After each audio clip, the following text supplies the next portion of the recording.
Okay, I know I'm a little late to the parade, but I really want to go over the Alex Pereira KO over some random dude in his gym that got too big for his britches and decided to challenge Alex Pereira to a hard sparring match and get fucking flatline KO'd on his back. A lot of people are going after Alex Pereira for this, for being an asshole, calling him evil, saying he's sparring way too hard against a beginner, and that he's a huge pompous piece of shit and his whole gym's evil. And I'm here to refute those claims and defend Alex Pereira because he's never been in a situation like this in the past.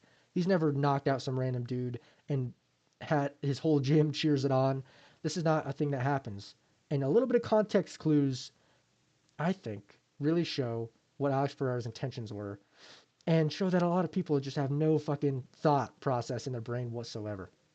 We're going to go over that. We're also going to go over Max Holloway versus Oliveira, the prospect of this fight happening, because it could happen for the BMF belt, which would be a huge fight, and I'd be very interested in this, and it's what I want. And we also have the prospect of Sean Strickland versus Anthony Hernandez to happen. First, Sean Strickland's comeback after his suspension, which is interesting. It's not the ideal matchup for Sean Strickland, I don't think.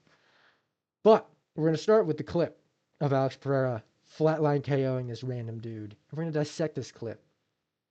Good, Neil. Hands up. Double jab. Stop holding your punches out. Oh, he's going to slip that right hand and drop. So immediately you can see that Alex Pereira isn't going hard. He's not trying to murder this guy. He's going light. He's landing mean body shots, but he's not going upstairs. He's not going hard upstairs whatsoever. He's letting the other person tap him. He's being calm and collected, and he's landing soft jabs to the body. He's not being an asshole at all. And in the extended clip, that was the majority of the round. Was Alex Pereira landing really hard body shots? The dude would fall over, he'd get back up. But Alex Pereira was never going to the head hard. He was always letting him kind of feel out his process, and he was slipping and he'd land body shots. Kind of teaching him a lesson, but not being overly harsh in any way. But it continues. Wait for that hook. As soon as the right hand goes. Bah! Yeah. Bah! Bah! Bah! Again! Bah! Bah! Bah! Okay, sparks him out cold badly with a mean left hook, I will say. But it wasn't 100% left hook. He wasn't trying to kill him. It was the last 5 seconds of the round, and he wanted to put some pepper on him. And he did, and he put a little bit too much, and he chinned him. I don't think this is Alex Pereira's fault, per se. He should know his own power, obviously. But also, this isn't some random guy. You can tell by the way everybody's reacting in the back, but right before the KO happens. Bah! Not that. Bah! Bah! Bah! Bah! Again! Bah! Bah! Bah! Everybody's cheering. The guy's yelling again, do it again, please hit him. Obviously, there was some back and forth between this guy and maybe some gym members, where there was a call out. Maybe he said, I want to fight Pereira. I want to see how this goes.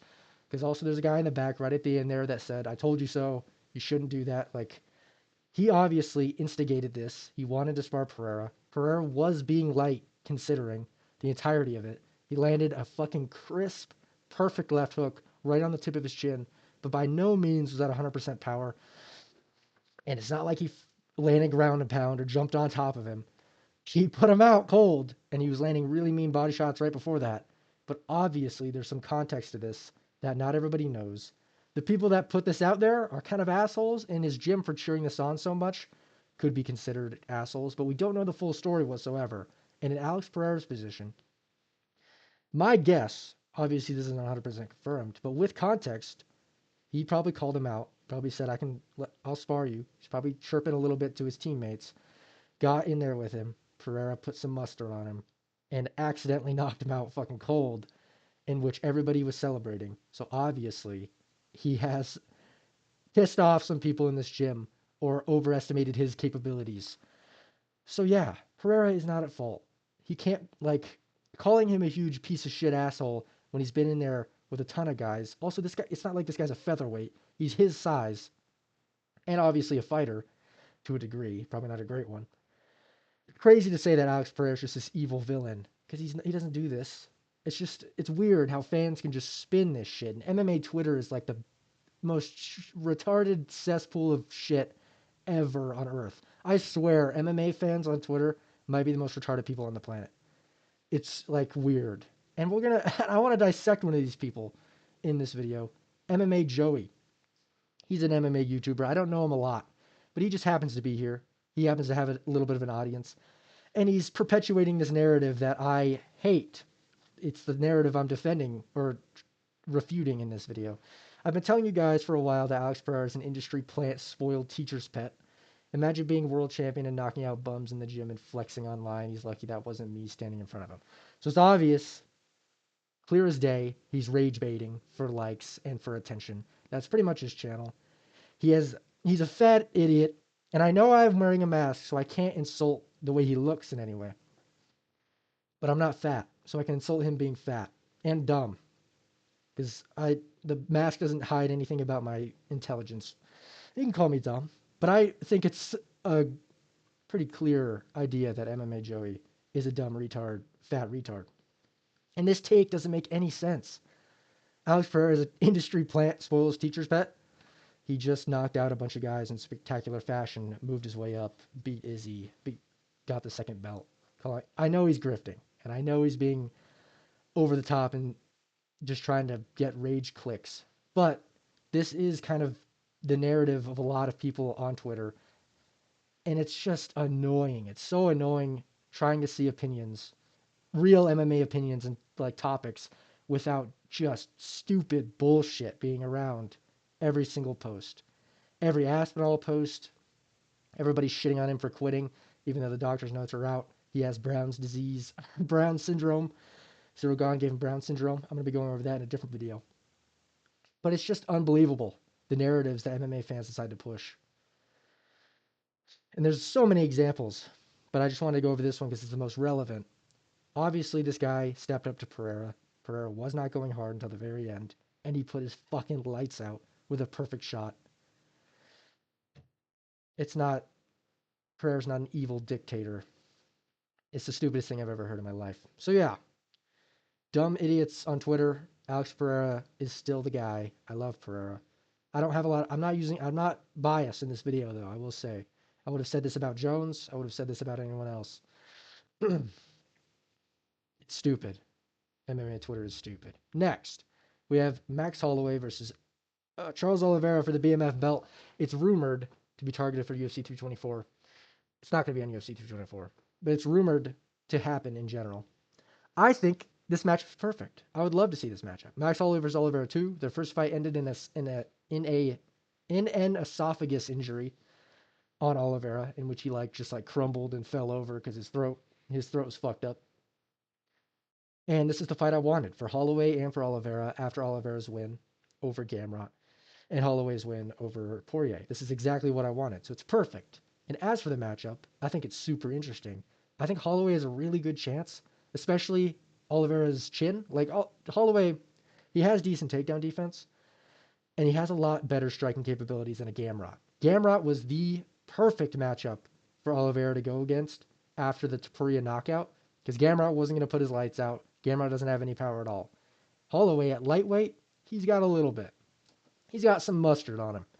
And if he cracks Oliveira's chin, he could put him away. And I think how fast and dynamic Holloway is, he definitely could. But where this gets interesting is if it goes to the ground, obviously. Charles Oliveira has a huge advantage and could probably finish Max Holloway on the ground. I mean, it's a very high possibility that's the case. But at the same time, Holloway has decent takedown defense. And on the feet, Charles has decent power, and he could maybe put out Holloway. I don't 100% trust Holloway's chin anymore. He got dropped by Poirier. Don't like that, because Oliveira has some mean fucking power. He got KO'd by Ilia Topuria, obviously. Holloway's chin is not what it used to be at all. And Oliveira is a power puncher, and he gets weird and scrappy.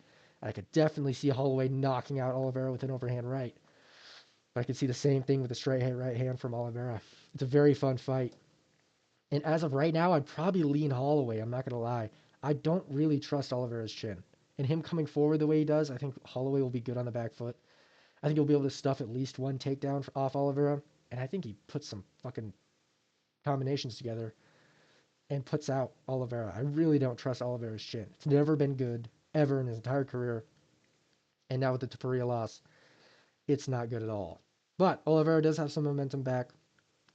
So there's always a possibility he just keeps it going, beats Arman in the rematch, and gets the title shot. against Patty Pimblett coming off the win against Ilya. I'm joking.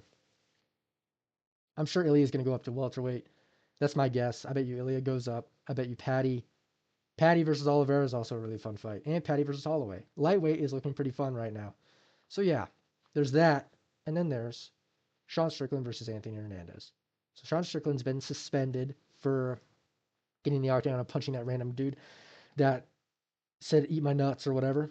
After beating his guy, he walked in there like, I don't know, like he had a stick up his ass and like kind of tried to hit him and missed and then backed away himself pretty much. It was the weirdest interaction ever. Sean Strickland has really fallen off.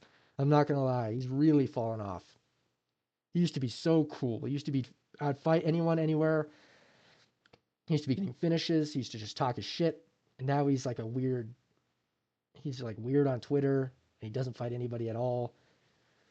Sean Strickland really fell off. But this is not what I expected as a matchup that they were going to make for Anthony, or for Strickland. Anthony Hernandez. Anthony's very good. Extremely good fighter. The grappling is obviously going to be the advantage for Anthony Hernandez, but Strickland's no joke. And I kind of leaning, if this fight does happen, I'm leaning Strickland. I do like Strickland striking a lot more than Anthony. And I know Strickland's been boring in his last couple fights, but he's still winning them. Besides Dricus destroying him. Yeah, in the second fight he destroyed him. The first fight was very close. Besides that, Strickland's been doing very good work. And he has great grappling defense. Hernandez just have a really good control and really good cardio, which could give him problems as the fight goes on. But on the feet, I bet you Strickland peppers him with his jab and teep and lands shots. Strickland does have a decent striking game. It's way worse now than it was, but it can still be effective, and he has good grappling. And I'd probably take Strickland right now, but Hernandez has been on a kind of a run and has a lot of momentum, and he could out-grapple him. And in terms of a finishing potential, I don't trust Strickland to finish anybody. So I'd probably go with Hernandez by submission. So it is a tricky matchup. At first, I was like, this one's stupid. I would have liked something else for Strickland. But at the same time, what else is there for Strickland? And it is an intriguing matchup. So yeah, those are my thoughts. Let me know what you think about the whole Alex Pereira thing. And I will see you soon.